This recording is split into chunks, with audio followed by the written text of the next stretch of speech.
तशी माझी पार्श्वभूमी ही राजकीय कुटुंबातली आहे.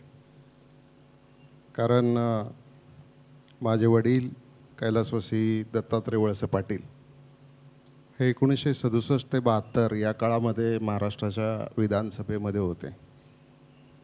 परंतु त्यांनी देखील असंच ते लहान असताना त्यांचे वडील म्हणजे आमचे आजोबा गेले आणि त्यांना 18 वर्षाच्या वयापर्यंत मामाच्या गावीच त्या ठिकाणी दिवस काढायला लागले. 18 वर्षी ते गावचे पोलीस पाटील झाले, मग तालुक्यामध्ये सहकारी संस्थांचे पदाधिकारी झाले, आमदार झाले. मी जन्मल्यापासून तर 7वी पर्यंत गावातल्याच जिल्हा परिषदच्या शाळेत शिकत होतो. हायस्कूलही गावातच शिकलो आणि नंतर ग्रॅज्युएशन करायचं आणि मुंबई विद्यापीठाचं ग्रॅज्युएट आपल्याला व्हायचं म्हणून मुंबईला गेलो. रुईया महाविद्यालयामध्ये मी पदवी घेतली. नंतर LLBची पदवी घेतली गव्हर्नमेंट लॉ कॉलेजमधून. LLM मुंबई विद्यापीठातून केलं आणि डिप्लोमा इन जर्नलिझमसुद्धा त्याच वेळेला केलं. तर एकंदरीत राजकीय पार्श्वभूमी घरामध्ये होतीच आणि अगदी लहान वयापासून, कारण त्यावेळेला शरदराव पवार साहेब आणि माझे वडील हे दोघेही एकाच वेळेला पहिल्यांदा विधानसभेमध्ये आलेले होते आणि त्यांचा अतिशय चांगला स्नेह होता. त्यामुळं पवारसाहेबांना सुद्धा मला अधूनमधून भेटायची संधी मिळत होती.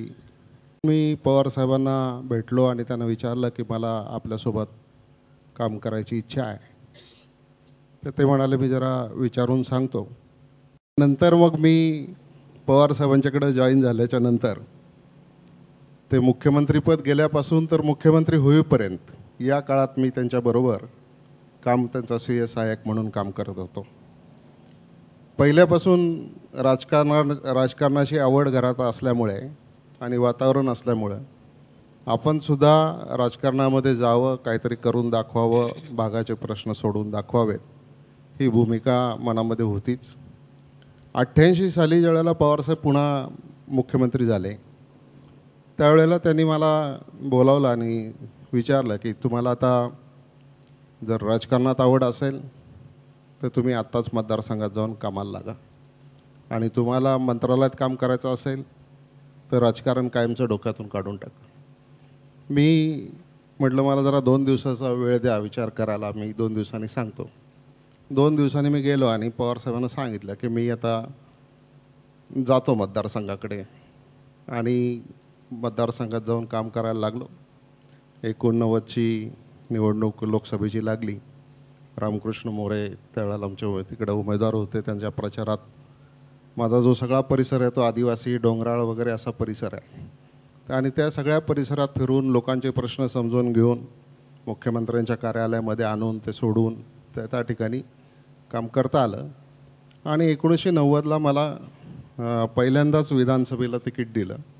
मला काही जिल्हा परिषदमध्ये किंवा पंचायत समितीमध्ये जाण्याची संधी मिळाली नाही, परंतु 90 साली मला विधानसभेमध्ये त्या ठिकाणी मतदारसंघातल्या लोकांनी निवडून दिलं आणि तेव्हापासून आत्तापर्यंत सलग 5 वेळेला महाराष्ट्राच्या विधानसभेत आलो. आव्हान आम्ही दोघंही एकत्रच आलो. पहिले 5 वर्ष आम्ही दोघंही सत्तारूढ पक्षाचे आमदार होतो. दुसरे 5 वर्ष आम्ही विरोधी पक्षाचे आमदार होतो. मागचे 10 वर्ष आम्ही राज्याच्या मंत्रिमंडळात होतो. आता ते गृहमंत्री आहेत आणि मी विधानसभेचा अध्यक्ष आहे. इथपर्यंतचा हा प्रवास आहे.